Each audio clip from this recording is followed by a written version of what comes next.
Good evening, and welcome to the 2024 Digger Debate Series. My name is Paul Heinz, and I'm the editor-in-chief of VTDigger.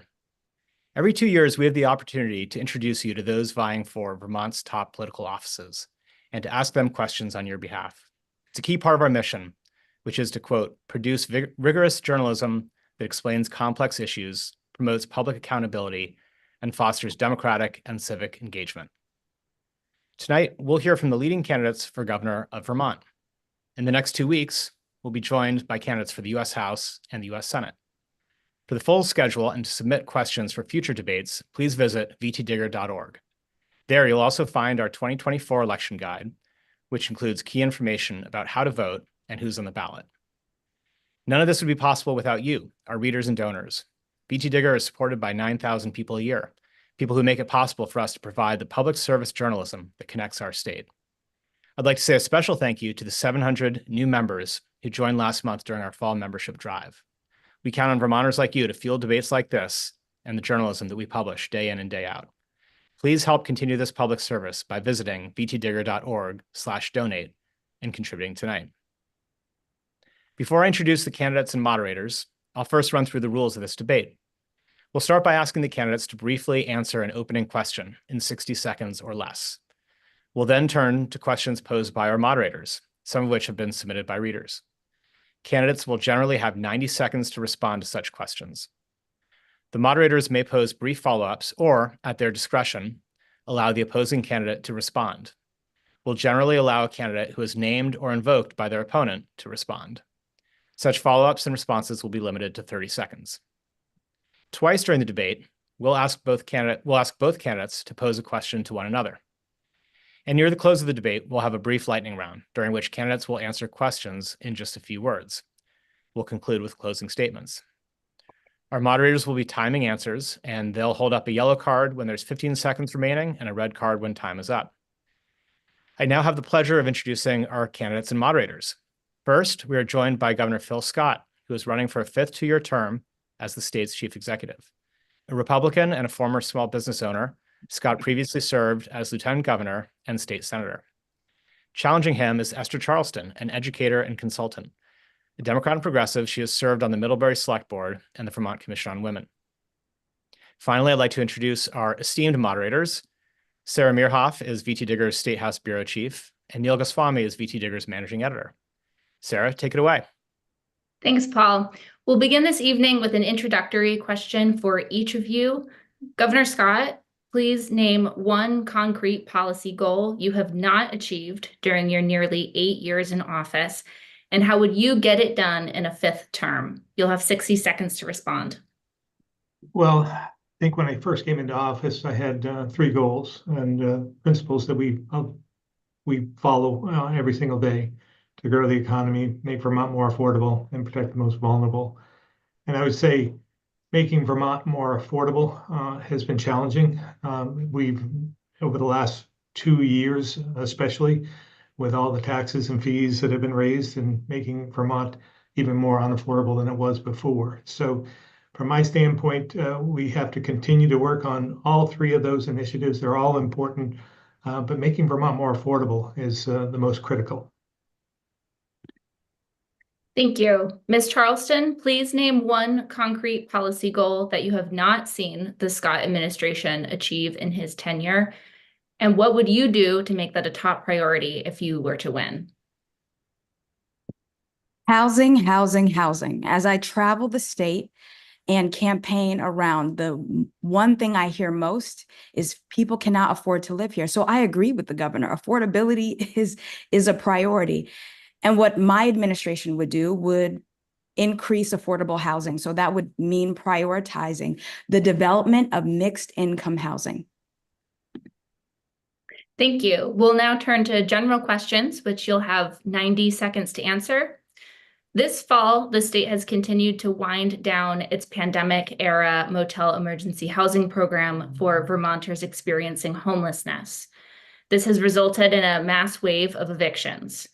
Reader Mary Fran Stafford asks, quote, "What plans do you have to find or make homes for the many homeless people in Vermont, both the folks who are temporarily homeless due to difficult circumstances, and those who seem unable to live on their own due to mental and/or physical problems, unquote. Ms. Charlestin, we'll start with you. You have 90 seconds.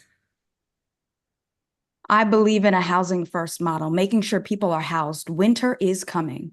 And so it's important that people are sheltered. And right now, families are on the streets and communities are getting tents for families. In Middlebury, behind the library is a tent community.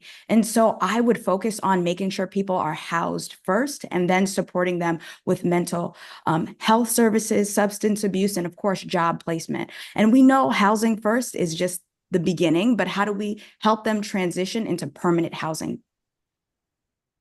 Thank you. Governor Scott, what plans do you have to find or make homes available to those experiencing homelessness? Well, I don't believe any administration to date has rehoused more homeless Vermonters than we have, or invested more in homelessness. The solution, of course, to homelessness is more housing. And I'm glad to hear Esther leading the charge on that as well. We need all the help we can get. But we also have to make sure that they can afford their rent or their mortgage as well. The legislature has fought us at every turn in these key factors. The program, the hotel motel program, was never meant to be a long-term housing solution because it's not good for the people in it. They're isolated and they need to have interaction with our DCF and so forth to get them the help that they need. And nearly every Democrat in the legislature understands this, which is why they work with us to return it to short-term a safety net as it was meant to be.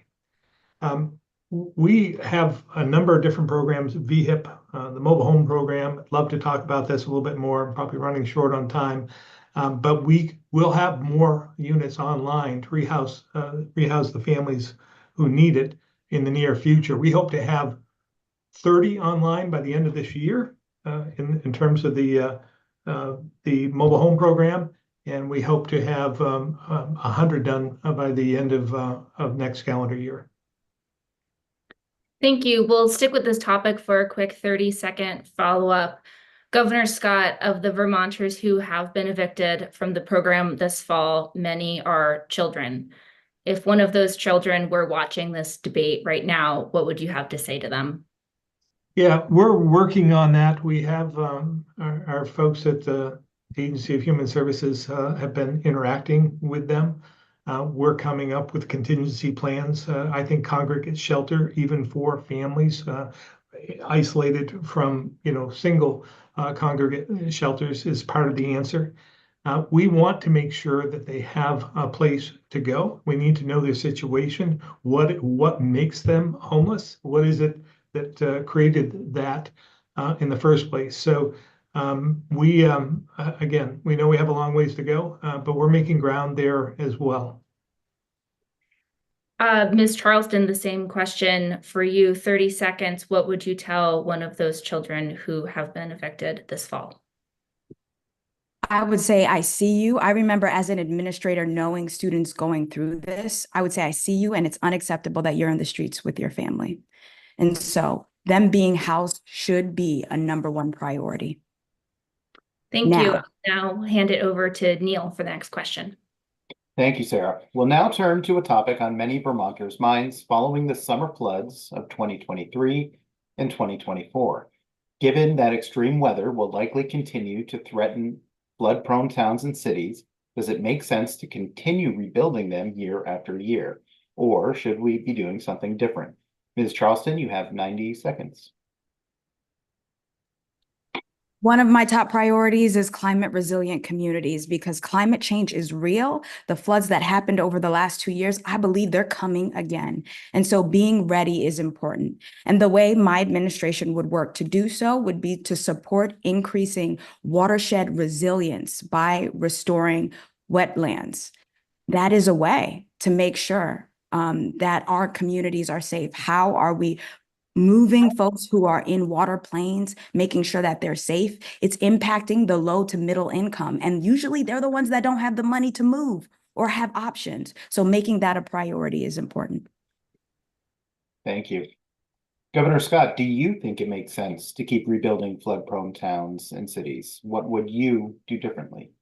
Well, again, I don't think there's one single answer on this, but this is another area where Esther and I agree climate change is real. And we're seeing the impacts of more severe weather right now as we speak, especially in the southern part of our country. I believe that it's going to be a mix of many different things. There are some situations where people shouldn't be living where they're living. They should do the buyout program in those areas. We should use flood mitigation money to buy up some land on the banks of rivers and have reservoirs capacity when we have these high volume rainstorms to have a place for the water to go. But we should also invest in hardening, resiliency in some of those homes as well, maybe raising some of them. But it depends on the situation, depends on the city. But building more housing is part of the answer as well, because people don't have choices right now, even if they want to move or they want to sell their home or they want to take part in the buyout program, they have no place to go. So we need some help in the legislature. If this is the crisis that we all say it is, we need action now. Treat it like a crisis. And a quick follow-up for both of you. Can you identify the most important thing Vermont towns can do to become more flood resilient? And how can state government support those efforts? Ms. Charlestin, you have 30 seconds. As I canvassed in Barrie after the flood and really knocked on doors asking, what do you need? I saw Vermonters come together, regardless of party lines. I saw us be Vermont strong. And so what I would say is making sure that you're getting the help that you need, being connected to your community is super important. Thank you. Governor Scott, same question for you. Well, again, it goes back to the same thing, to determine whether you're going to advocate for a buyout and move out of your home and put that back into green space, or are you going to be able to harden that? And with resources from us and the VHIP program and so forth, we might be able to do that in some cases, but there is no one single answer to any of this. Thank you. We'll now shift from climate-induced weather to Vermont's efforts to address climate change. Last week, as VTDigger reported, the state's independent Public Utility Commission suggested that the clean heat standard, quote, does not make sense for Vermont, unquote. The PUC instead recommended a, quote, thermal energy benefit charge, unquote, or a tax on heating fuels. Ms. Charlestin, do you support the clean heat standard as a way to reduce greenhouse gas emissions while heating buildings? If not, do you have an alternative proposal? I support any effort that gives Vermonters the option to not only either if they want to use oil, they can, but also if they can use heat pumps, they can as well. So options is what I support. So you don't have a specific alternative proposal to the clean heat standard? Whatever gives Vermonters options. Thank you. Governor Scott, you've been very clear that you do not support the clean heat standard. What specific proposals would you pursue to meet Vermont's pretty ambitious emissions targets? Well, again, some of that was the Global Warming Solutions Act, which I didn't support either. And I thought it put us in a disadvantage by adopting that. And we're being sued right now because of that action. They overrode the veto there. We should attack this like we did clean water. And as you might remember, there was the knee-jerk reaction of the legislature at that time. That was probably 4, 5, 6 years ago.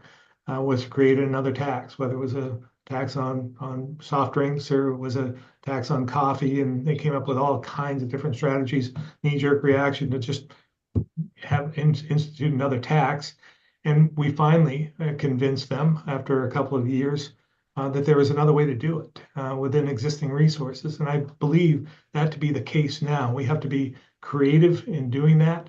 But I want to be clear, the PUC looks like their secondary recommendation will be a carbon tax. They call it something different, but it's a carbon tax.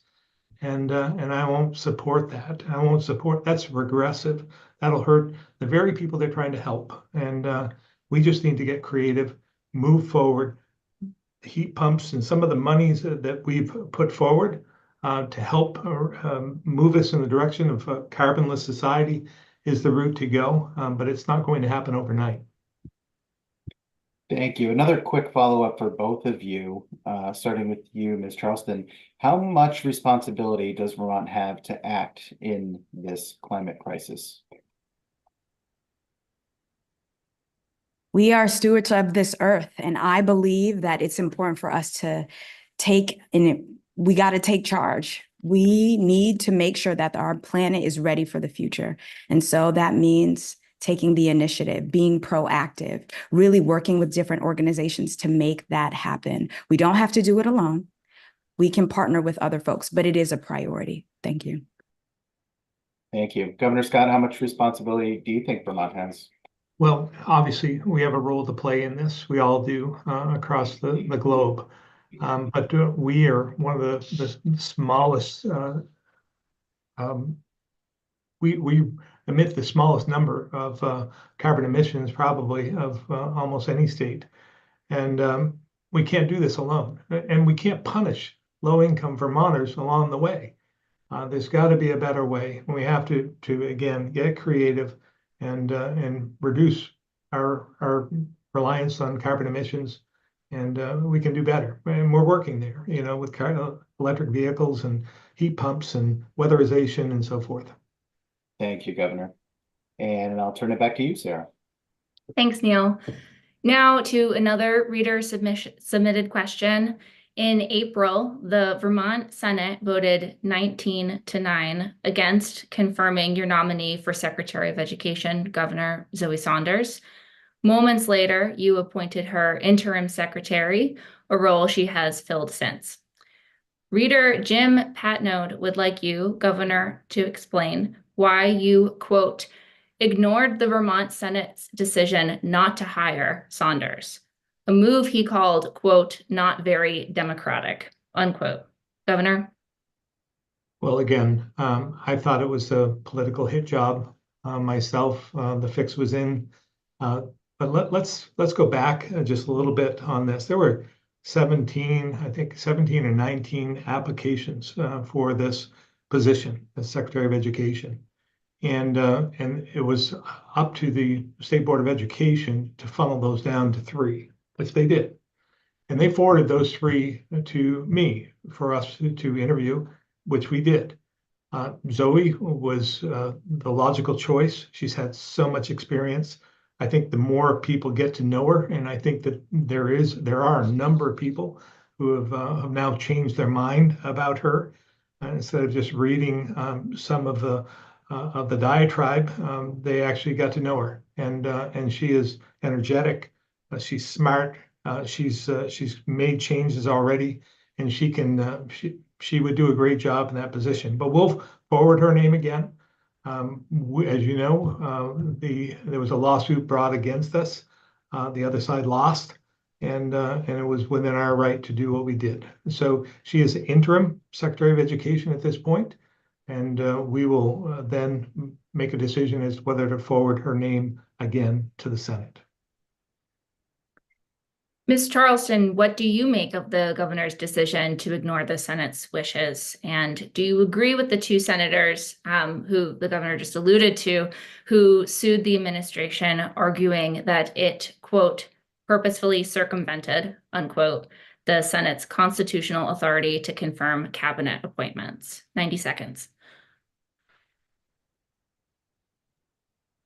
I do not agree with the governor's approach with the way he appointed Zoe Saunders. The Senate had a lot of letters come to them from the community with folks who were worried about her doing the job and representing public schools with limited public school experience. It was a hard hit and did not build camaraderie amongst leaders. And so instead, it just brought a lot more division. Do I agree with the senators who took that stand? I think it's within their right, and they went about the law. And as Governor Scott said, they didn't win. And I think they did the right thing. Following up on this line of questioning, Governor, you already alluded to this, but Interim Secretary Saunders' appointment does expire in February of 2025. So what are your plans to renominate her or not, to an interim capacity, to a permanent capacity? What's your plan right now? 30 seconds. Well, again, I just want to go back to something that Esther had said about Zoe not having any public education experience, and that's just completely false. She has 10 years of experience in public education. And again, they acted without really doing their homework. The chair of the Senate Education Committee advocated for her, a Democrat advocated for her, and called it politics at its worst. So again, I just completely discount that she doesn't have the experience. It's just that people didn't want to give her a chance. We will, I don't even know if Zoe will want to move forward. We'll talk with her about that and then make a decision in the coming year if I'm reelected, and make a decision at that point. Ms. Charlestin, would you renominate Secretary Saunders to her position? No, as an educator myself and being on the ground, I would not. Have you ever met her, Esther? No, I haven't had the pleasure. Thank you. Thank you both. Governor Scott, you have vetoed a record 52 bills during your time in office. That is more than a quarter of all vetoes issued in state history. Some legislators have criticized you for not working more collaboratively. Sorry, I trip up on that word. Before bills reach your desk. What could you personally do differently going forward to find consensus? Well, first of all, that there probably should have been more vetoed than that number. The legislature has passed a record number of bad bills over the last 6 or 7 years. So I think we need to work together. But when you have a supermajority and they flaunt that they don't have to work with the executive branch, they don't really need the executive branch. I think the pro tem admitted to that in some of his remarks at the end of the session, that it really doesn't matter. We've proven that we can do without the executive, without the governor, without the executive branch. So I just asked them, I'm not asking them to cross the aisle. I just asked them to meet me in the middle.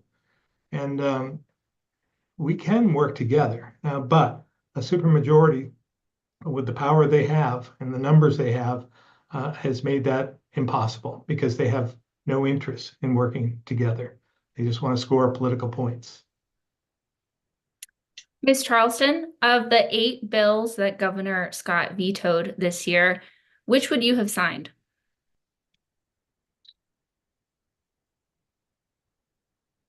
I would say I would sign most of them, but what I struggle with our head of state blaming part-time because legislators make $15,000 a year and don't even get health care, blaming them for where we are when you've been in office for 8 years.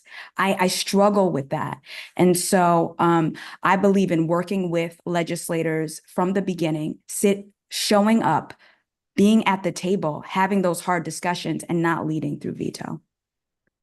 Listen, it'd be a happy day for me when I don't have to issue another veto.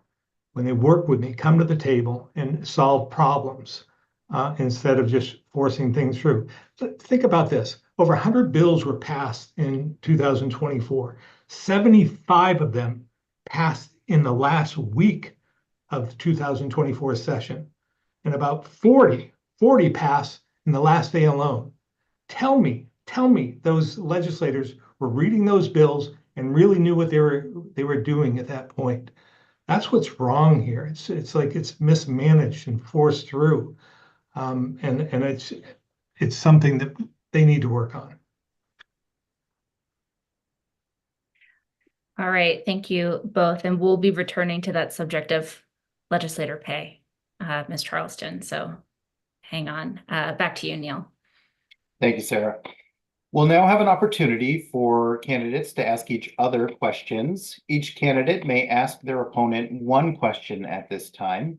And these please should be questions and not speeches. You'll have 90 seconds to answer, and we may ask or allow follow-up questions. Ms. Charlestin, you may ask the first one.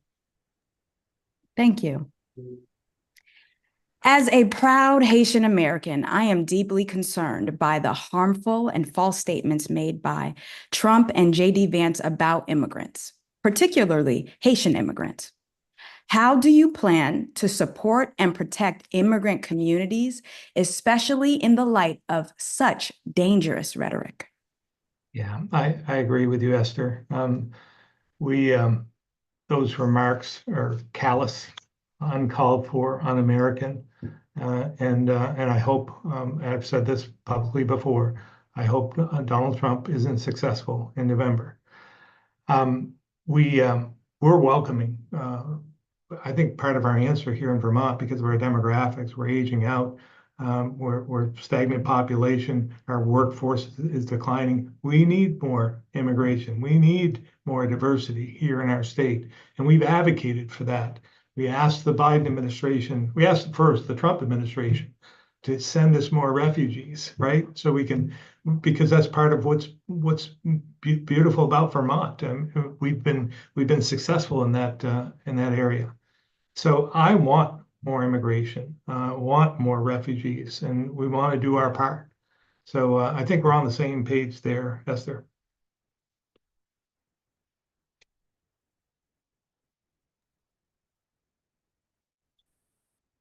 Ms. Charlestin, any follow-up? I'm happy to hear that you don't agree with Trump and J.D. Vance. And I'm wondering what specific programs that you've championed since you've been in office. We've with the Afghans being in limbo after the withdrawal from the Middle East, we started a program. It's in Brattleboro at this point in time. We've funded translation services, refugee housing. The resettlement has gone very well, and again, we hope to do more in the future with training programs and so forth. They have so many skills that we need, and again, I think this just the success we've had, whether it's the Bosnian refugees in the Chittenden County area, or now the Afghan refugee resettlement program, it's all moving us in the right direction. But we need more housing. You know, again, bottom line is we don't have the housing to support more, and we need more. Thank you, Governor. It is now your turn to ask Ms. Charlestin a question. I'm wondering, Esther, I think I'd heard that you might have had a business at one time, but I'm wondering what your experience is in managing people. Being governor means you're heading up an enterprise of about 8,000 employees. I'm wondering, can you give us your perspective on that? Absolutely. I have come a long way. I do have a small business, proud small business owner in Vermont, and I've been able to identify people who are experts to help me, bring me along. I've been able to see how folks work, and that's what makes me a great leader. I'm willing to show up, collaborate, really talk through the work that I do. I help folks have hard conversations and sit with what's uncomfortable for them. And as a result, we're able to get to the other side together. And so my work includes identifying experts and leaders and to bring us along. And so I know the work of governing, as you know, is really bringing people along, having a team of advisors, experts in their field to help make Vermont better. And that is what I'm really good at. Thank you. Any follow-up, Governor? Yeah, just wondering, how many employees do you have, Esther? Well, it depends, which right now I am a consultant all by myself. Okay. And I also run another company with 4 employees. Yeah, I wasn't sure what the business was, to be honest with you. I'm a speaker and educational consultant. Shout out Conversation Compass. Thank you both. We will now turn it back to Sarah. Thanks, Neil. We'll have another round of candidate to candidate questions in a bit, but for now, we will return to questions that we will pose to each of you. Reader Chris Leslie wants to know what you will do to address the rising cost of education and its corresponding impact on property taxes. They write, quote, "What is Vermont state government doing to ensure it doesn't continue to push more residents or potential residents to another state due to increasingly high cost of taxes?" Unquote. Governor Scott, you have 90 seconds. Yeah, this is the question of the day and something that we do have to address. And we tried to at the end of the session, but that was all for naught. Since I came into office, when I first came into office, we were spending $1.4 billion for education, and now we're spending about 2.4 billion. So it's gone up almost $1 billion in about 10 years, 10 years. We put forward dozens of proposals, all rejected, called on the legislature to put their own ideas forward and partner with me. And it's part of our affordability crisis that we face. We spend more per pupil than any other state, I believe, in the country. So we need more consolidation. We need more structural reform, and we need to work together with school boards, with superintendents, with the legislature, and figure this out, because we can't continue down this path. As you know, I mean, this was about a 14% increase this year alone, and it was quite a bit the year previous to that. And it doesn't look like, because we didn't do anything in terms of structural reform, it's going to be another big increase next year.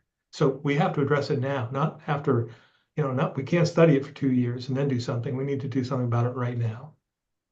A quick follow-up for you, Governor. Along these lines, throughout this debate, this legislative session, you have frequently cited proposals that you made to rein in education spending years ago, which the legislature has not taken you up on. Do you have new ideas that you think the legislature would actually support to address this issue?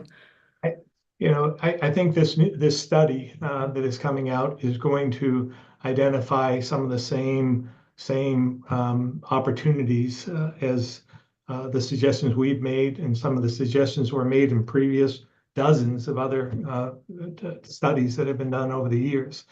I think that we need a 5-year plan to freeze rates so that we can reinvest in kids, because the money isn't getting to the kids, right? It's just getting sucked up in the system.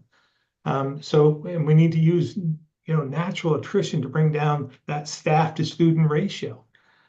We need healthcare reform. We need some funding. The formula needs to be changed as well. So there's a lot of things we can do, but none of it's easy. Consolidation is a big part of this, and it's not easy to consolidate schools, because somebody has to close, as we've seen. Thanks, Governor. Ms. Charlestin, how would you answer Chris Leslie's question about what you will do to contain education spending and slow the rise of property taxes?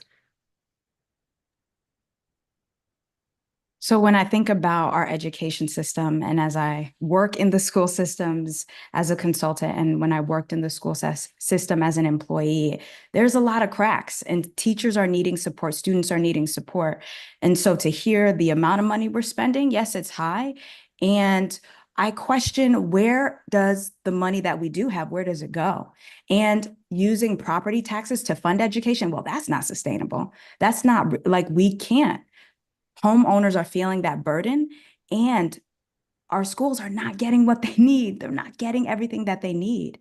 And so it's important that we come up with a plan to fund education a different way and to support teachers, students. Ms. Charlestin, I want to drill down a little bit on what you just mentioned on property taxes not being the best way to fund education. If not property taxes, how would you propose they be funded?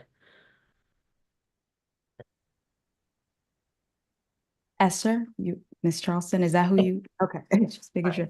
All right, so I think about fair share in Vermont. So making sure that people are paying their fair share. We have wealthy Vermonters who are interested in participating more and asking legislators to tax them more so that they can be a part of this community in a new way.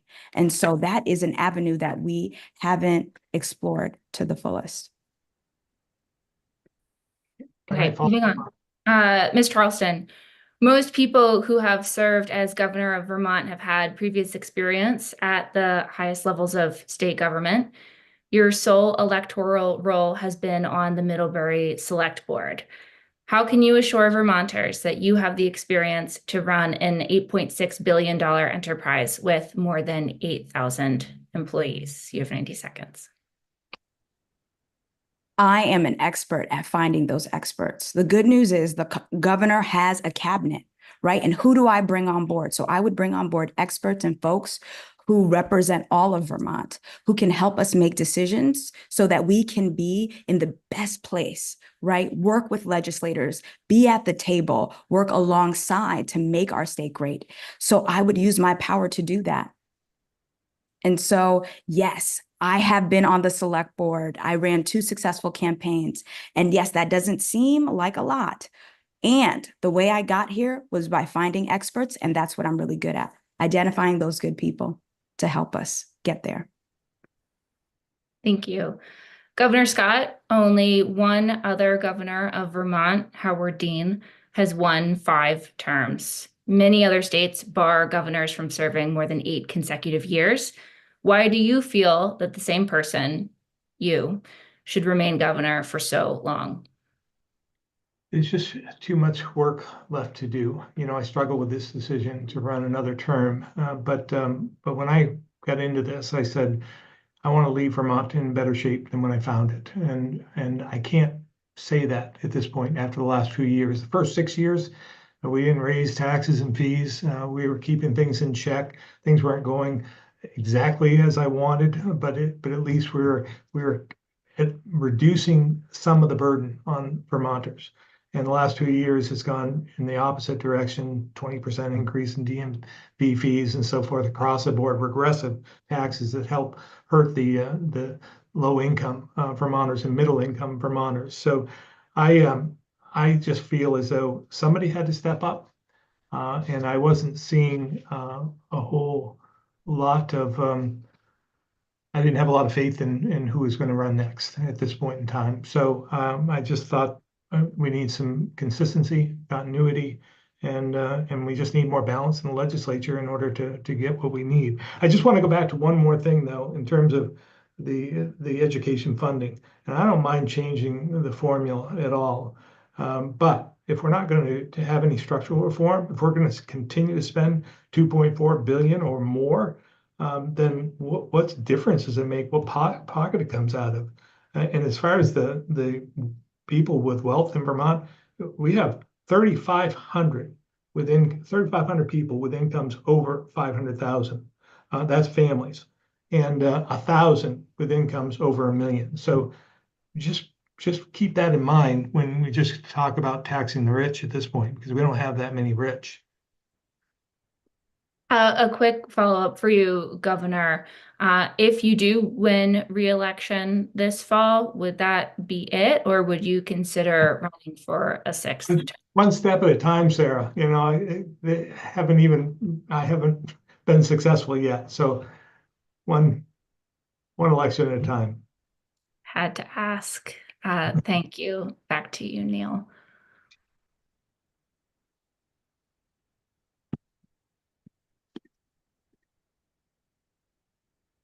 Neil, you're muted. Thank you.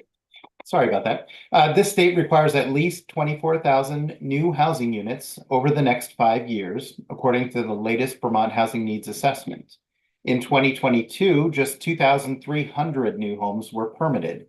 That's less than half of what is needed annually to reach the target.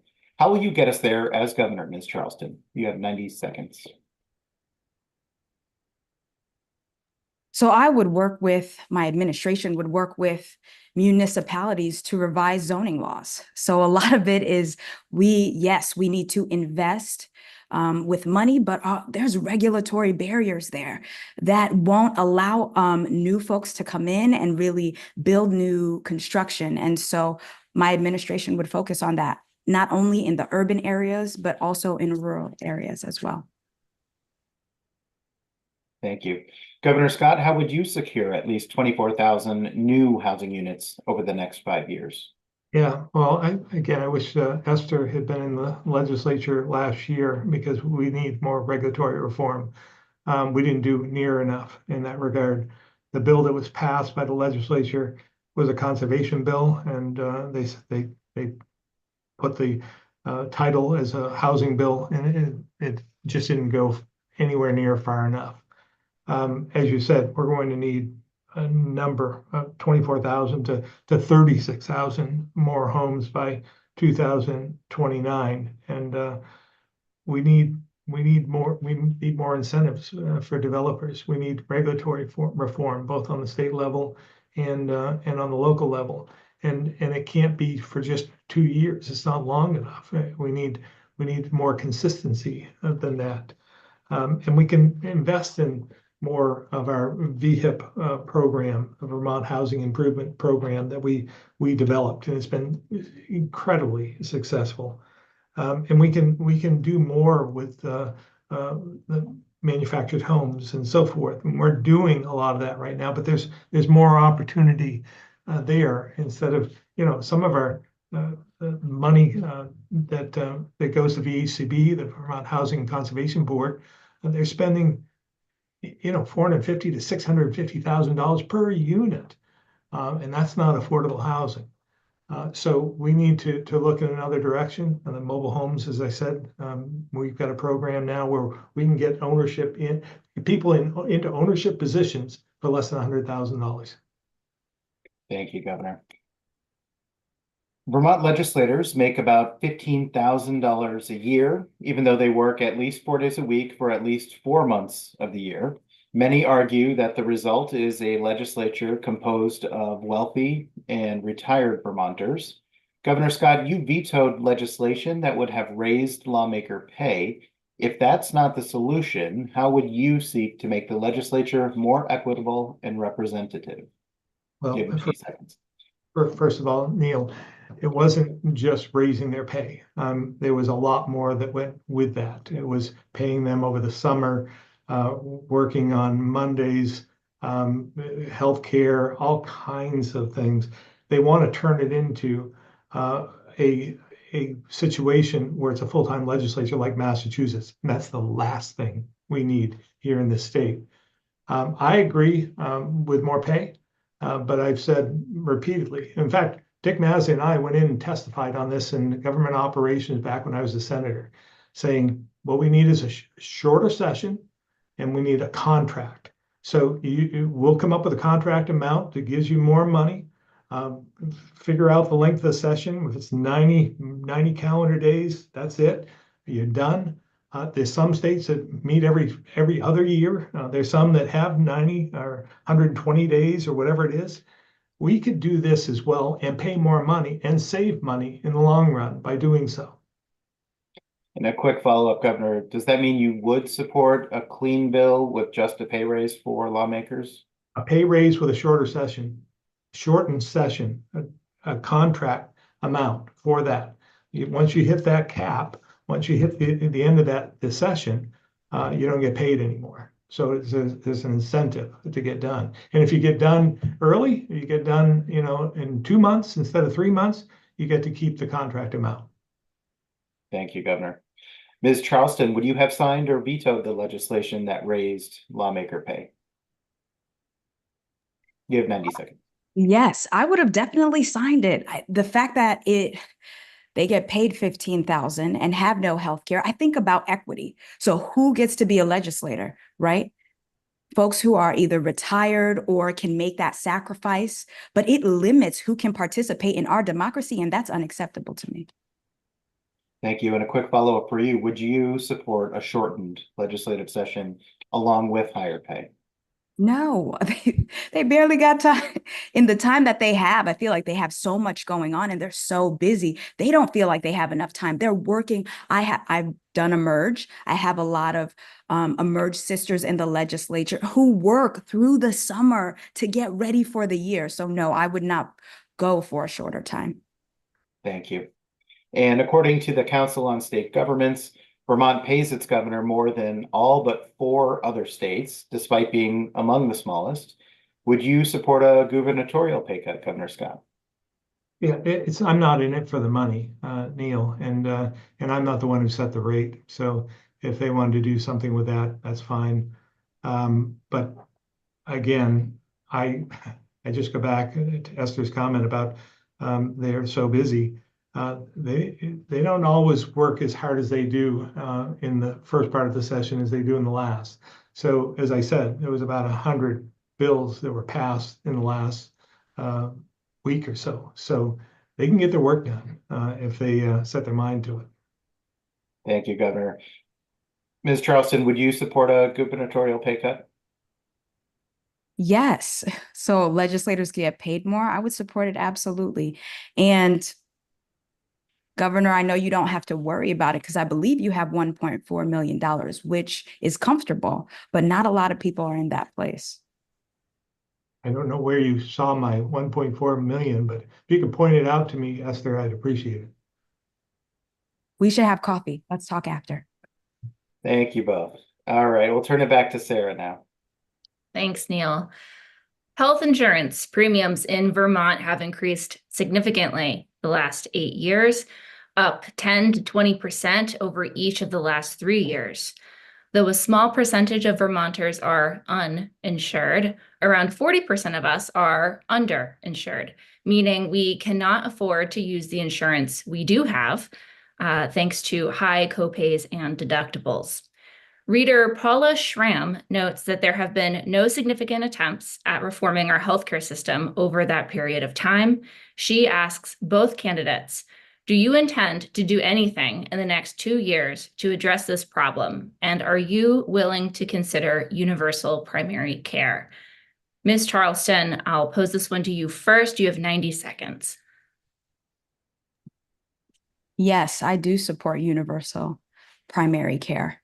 That is the dream, and that is something that my administration would work towards. I mean, I know people are feeling the burden. Families, businesses, schools, everybody is. So getting a solution would be really important. Governor Scott, what would you do to solve this problem, and would you consider universal primary care? But universal primary care isn't going to solve this fiscal crisis that we have. You know, how are we going to pay for it? It's not free. It's still a bill that has to be paid. The problem that we face here in Vermont is our demographics. And when you look at the statistics, we've lost 14,000 of our youth, 18 and under, since 2010 to 2022. We've lost 28,000 in the age group 40 to 55, and that's the backbone of our workforce. We've lost them, but we gained almost 50,000 over the age of 65, and I'm one of them.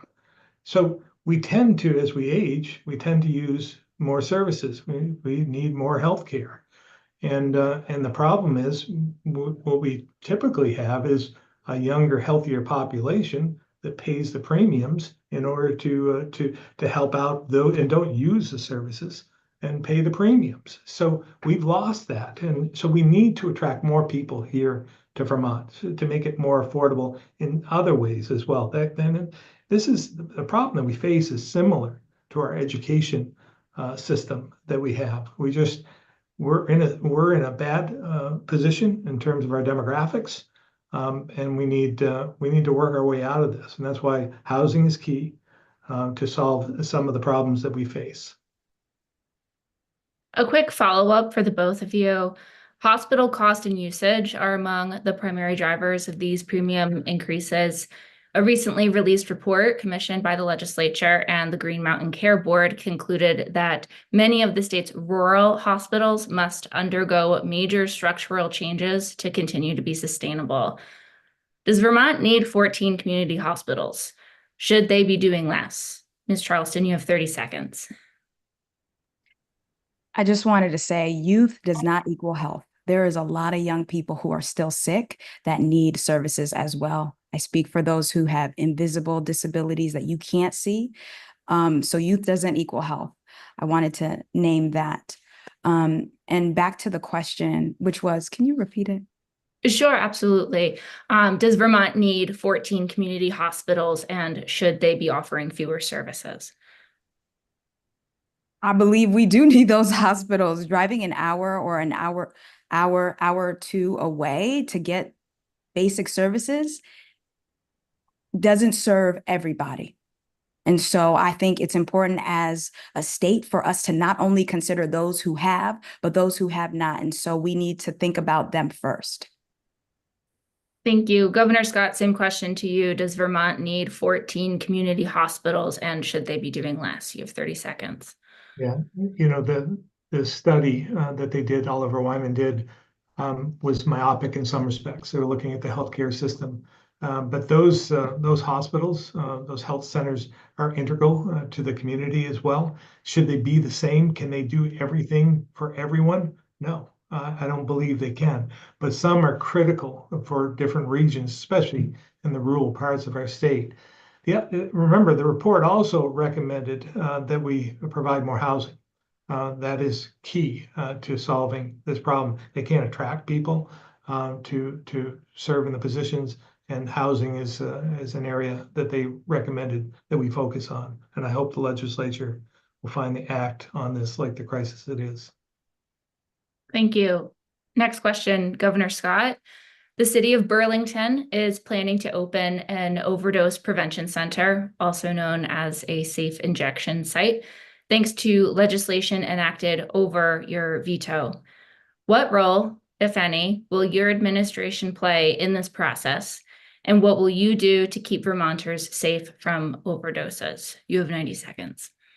Well, again, the good news is we are seeing a decline at this point in overdose deaths. I know it's not, there's still one death is too many, but we're seeing a decline without the safe injection sites.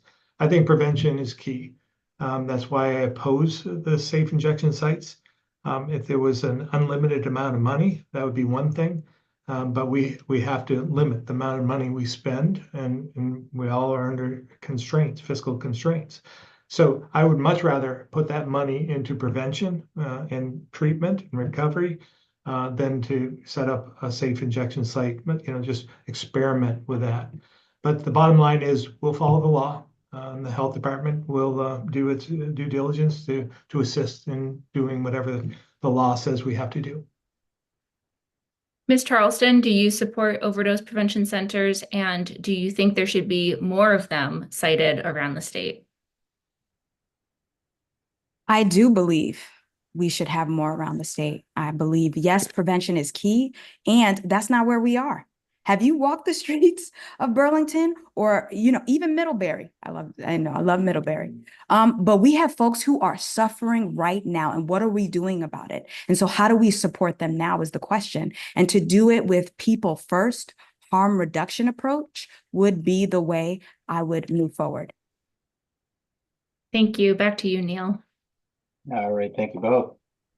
Reader Rachel Chris writes, quote, "Rural Vermonters seem to be rotting from the inside out with no future, rural Vermont seems to be rotting from the inside out with no future for youth or young families.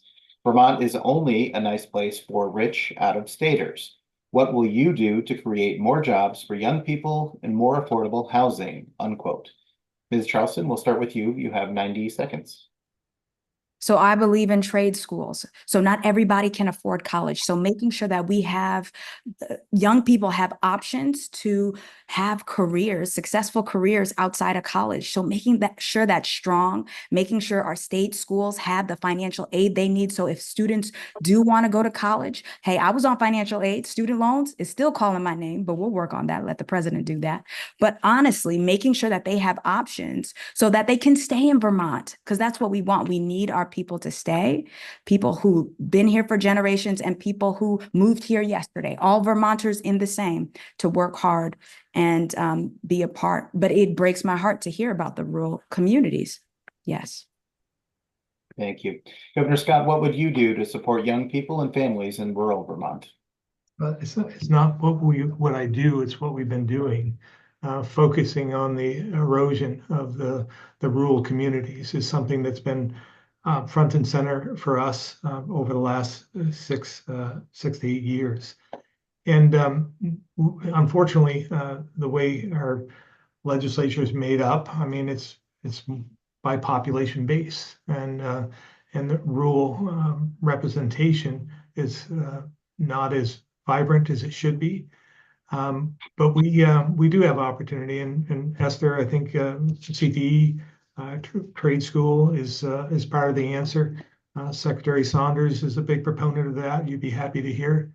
And we just need to again work together on this. We need more balance in the legislature, more reps from rural Vermont working for their constituents instead of just playing follow the leader with their political party. This is something that's critical to our state. I mean, when you look at some of the communities across the state, Springfield, for instance, had the highest per capita income in the state just 50 years ago. Highest per capita income in Springfield, and Springfield is just a shadow of itself now. So again, we can't forget them. There's a lot of opportunity there. They want to grow. They want to reinvent themselves, but we have to focus on areas that will work for them as well. Thank you, Governor. Sarah, I'll send it back to you. Thank you, Neil. We'll now return to candidate questions. Same rules as before. Ask a question, avoid speeches, 90-second responses. Governor Scott, you may ask the first question this time around. Well, Esther, I think you will agree, there's too much polarization across America, and too many see the other side as the enemy. My political mentor, Dick Mazza, we lost this past spring, was a Democrat.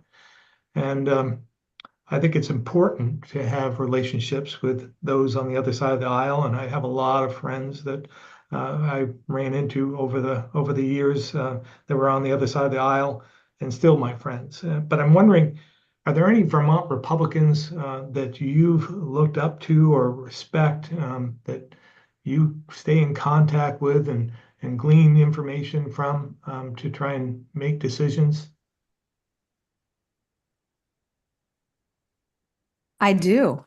And they are part of my community. So I am not only in politics, but I also attend a church that has different folks from different walks of life. And so I have a range of people who are of support and who help me. I won't name them, put them on the spot, but I will say, yes, I have a village, if that's what you're asking. Good news. Governor, do you have any follow-up questions for Ms. Charlestin? No. All right, thank you. Ms. Charlestin, now it's your turn to pose a question to Governor Scott.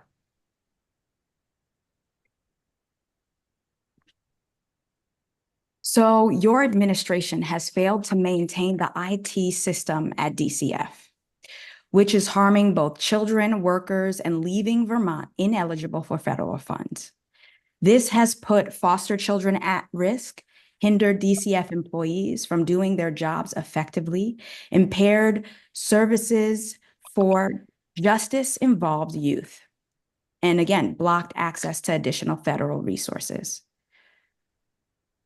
So what will you do differently if elected again? So this won't be a problem. Esther, are you talking about integrated eligibility? Is that what you're talking about, the program at DCF? The system that is outdated. Well, there is an income eligibility program that was put into place long before me. It was during the Shumlin administration. It's been struggling dramatically over the last, from its inception. One of the proudest moments of my administration has been to establish an agency of digital services. We didn't have one before. It was like the Wild West out there. Programs being developed by not interacting with each other, every department agency doing their own thing. There was nothing, nobody was working together. And we established that in my first year in office, and named a secretary of digital services as a result. And she's doing a wonderful job right now.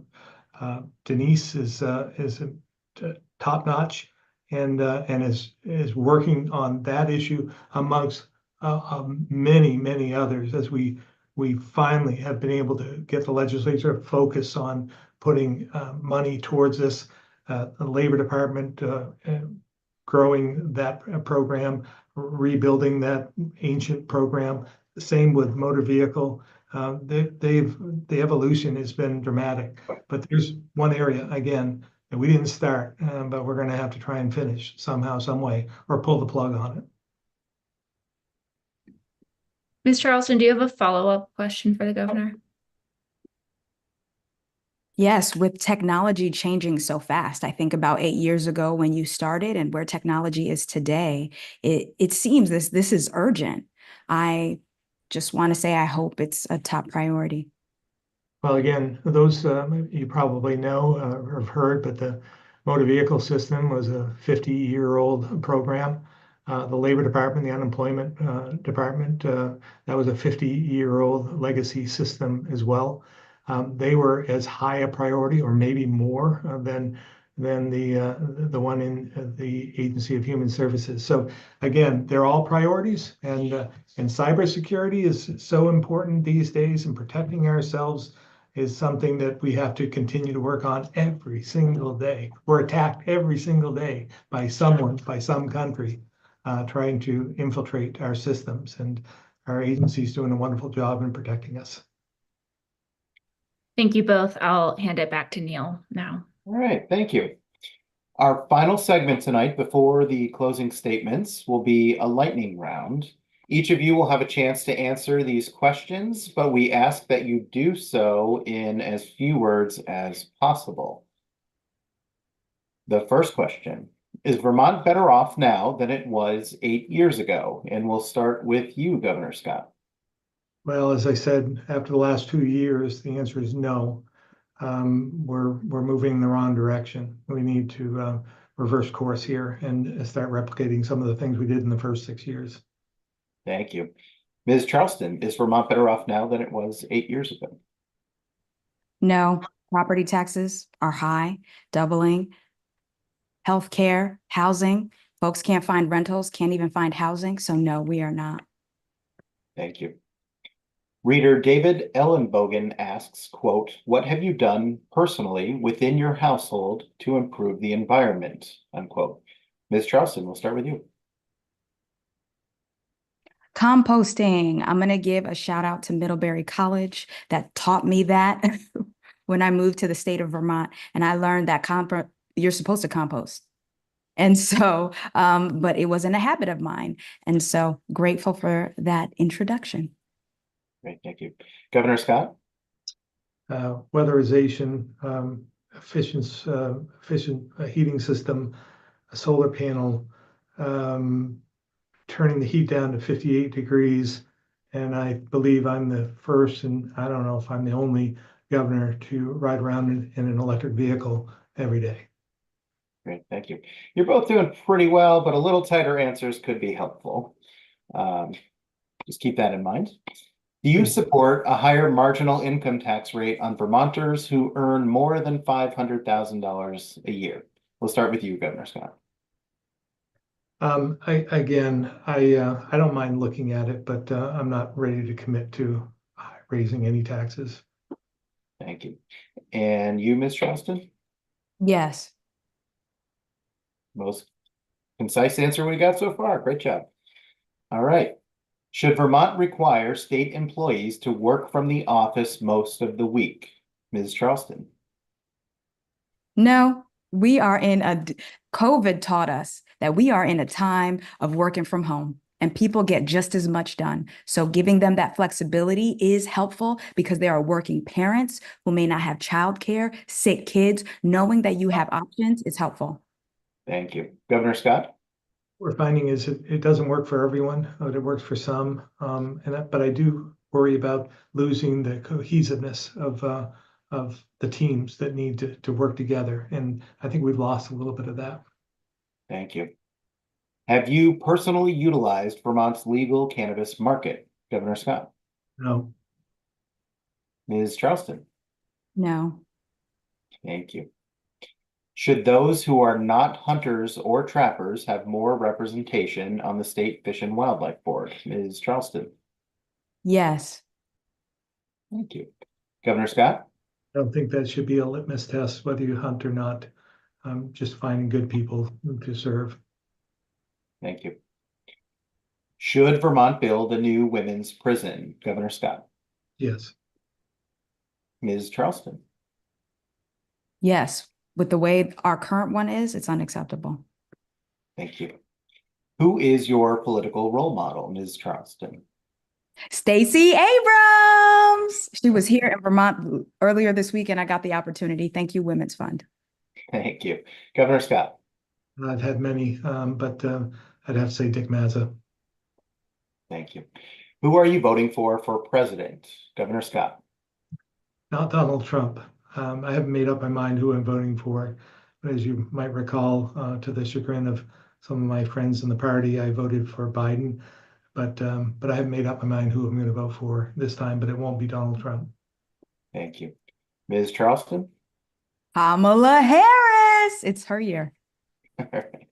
And finally, what is your favorite creamy spot in Vermont, Ms. Charlestin? I think it's called Cookies and Cream. Cookie Love? Cookie. Okay. Thank you, Neil. You got me. You got it. Yes, Cookie Love. Governor Scott? Sounds like you've been there, Neil. Once or twice. I'd say the Bragg Farm, Maple Creamies, Bragg Farm. All right. Thank you both very much. We'll turn it back to Sarah. We should have asked you for your favorite swimming holes. We could have gotten some secrets. Secret tips. Yeah. We'll now offer each of you an opportunity to make brief closing statements. You'll have 60 seconds. Ms. Charlestin, you are up first. The question that was asked earlier, is Vermont in a better place than it was 8 years ago? When I think of property taxes, healthcare, housing, affordability, the answer is clear and it's no. So after 8 years, it's clear that Vermont needs a new direction and one that truly works for all of us, not just those at the top, but also the middle and low income, everybody. And I believe I am the candidate for you. So check me out at estherforvermont.com. Thank you. And a closing statement from you, Governor Scott. Well, since I've been governor, I've been working to make Vermont more affordable while also making investments in housing and public safety, mental health, climate mitigation, and more.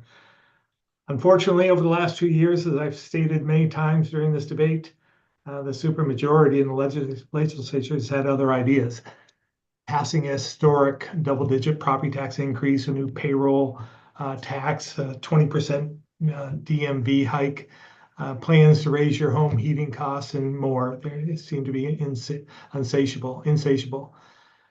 So if you want to make Vermont more affordable, then I need your help. I need you to send more common sense candidates to the legislature who will actually work with me, meet me in the middle to make Vermont an even better place for all of us and for you especially. So thanks very much for having us on tonight.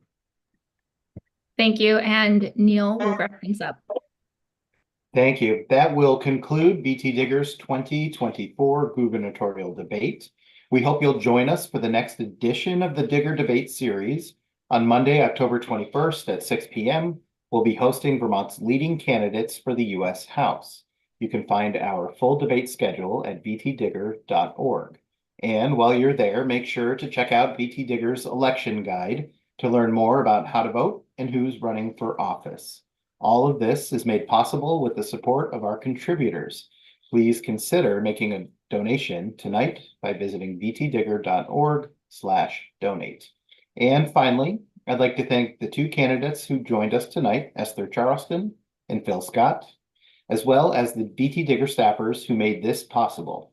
They include Sarah Meerhoff, Sean Robinson, Kristen Fountain, Natalie Williams, Habib Sabet, Taylor Haynes, Libby Sparadeo, Paul Heinz, and Sky Barsh. And thank you all for tuning in. Have a good night.